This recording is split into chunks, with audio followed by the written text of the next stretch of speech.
Hello, everybody. Now, another issue that you can have a think about and discuss about with your form tutor is over the summer, what was all the fuss about Winston Churchill? Some people wanted to pull down the statue of Winston Churchill and declared that he had expressed a racist views in his life. Others said he was the greatest of all British prime ministers, and as you're probably aware, he led Britain to victory against the Nazis and against Hitler in the Second World War. So how on earth can you pull down a statue to such a great man? Well, I'm not going to tell you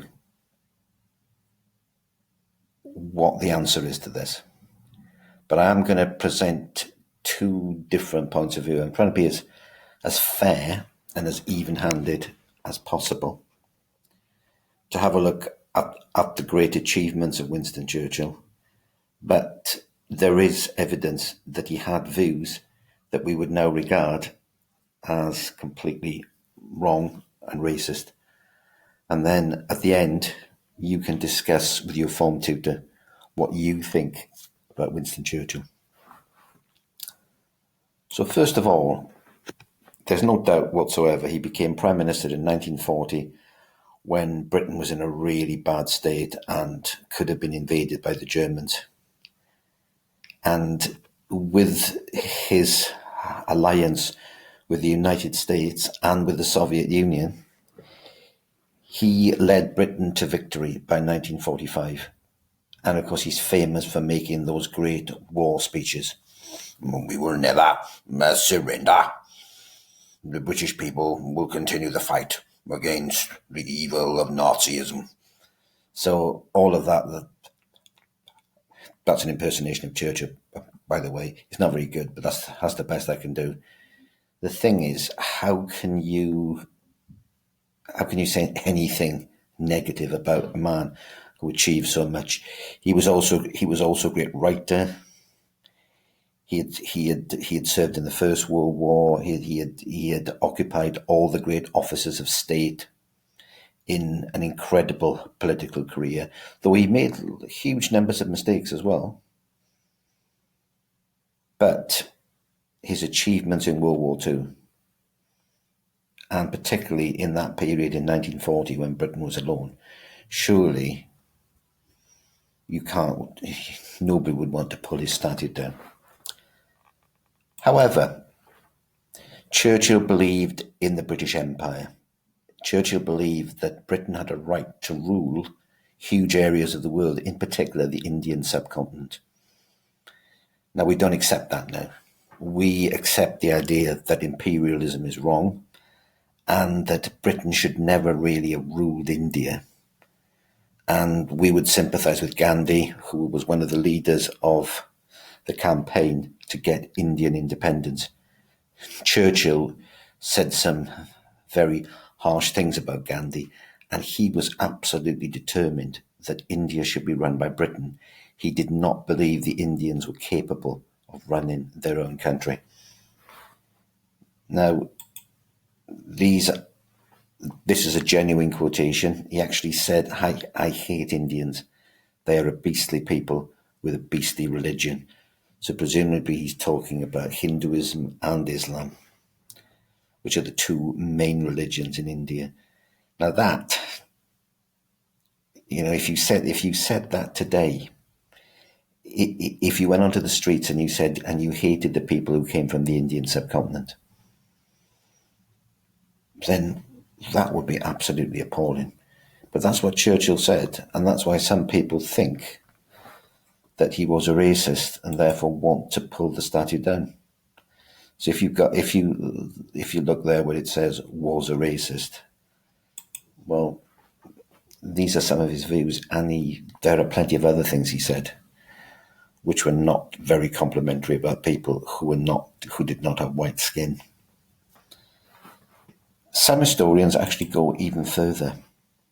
At the time of the Second World War, they argue that Churchill's policies contributed to the Great Bengal Famine, in which 1.5 to 4 million people in India died of starvation.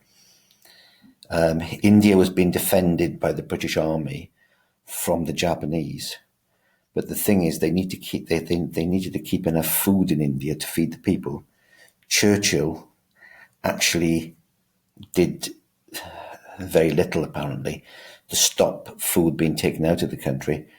And in fact, in this extract here, this person believes that Winston Churchill actually did it deliberately.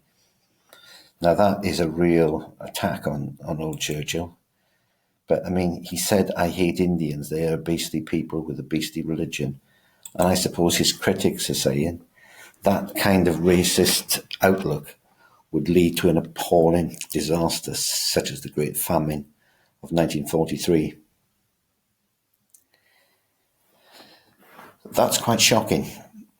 And that is really so different from Winston Churchill, the great war leader against Hitler.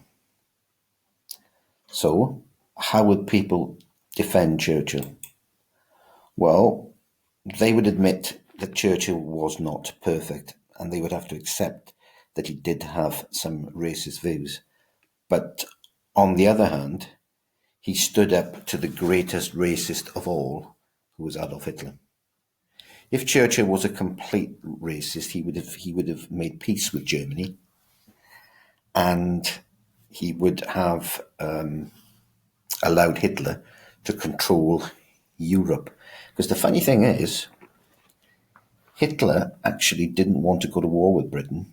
His main enemies were France and Russia. And he admired the British Empire. And he had this idea that if the British stopped fighting Germany, the Germans would ensure that Britain kept controlling India while Hitler controlled Europe. But Churchill would have none of that. There were other politicians at the beginning of the Second World War who supported the idea of peace with Hitler. Okay? But Churchill did not. Churchill believed in democracy.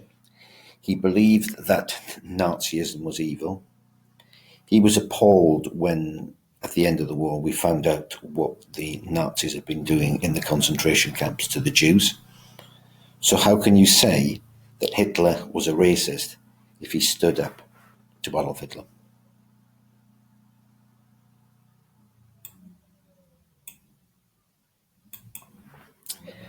These demonstrators, who opposed the Black Lives Matter movement, they came to defend the statue of Winston Churchill, and they were very, very scathing about those who wanted to pull the statue down. They said that they were traitors, that they didn't understand the idea of the greatness of Britain or of the greatness of Churchill. So there are strong views on this. So let's just go back to the start again. There's no doubt that Winston Churchill was a very great man and was a great war leader, but he did have racist views.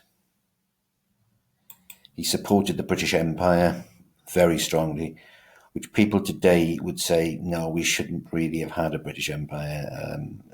Empire is wrong. And he had opinions which would get him into trouble today if he actually said that in public. And there's the business of the Great Bengal Famine of 1943. But against that, Churchill stood up to Hitler and to the Nazis. So,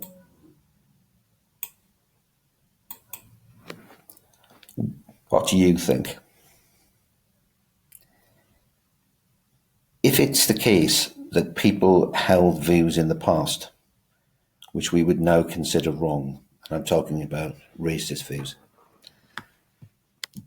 does that mean that they deserve to have their statue pulled down, even though they achieved so much in the area of, as in Churchill being the man that led Britain to victory over the Nazis in the Second World War? Or do you say, right, we honour the achievements of Winston Churchill, but we do criticise the beliefs that he had? He's a complex character. He's a mixture of positive and negative things, as we all are. And therefore you have to accept that. So therefore, you keep the statue of Winston Churchill and you do not deface it, you do not write things over it. But at the same time, you are critical of what Churchill actually stood for in areas other than the Second World War and his leadership in the Second World War. And you allow people to write books about that and to discover all the things about Churchill. So if somebody wanted to write a book and about Churchill's views, and they came up with evidence like that, and maybe lots of other evidence, then you must accept that, because in a free society, we are free to challenge even the greatest heroes. But to pull the statue down may be seen as the wrong thing to do. But it's up to you. What do you think? Thank you very much.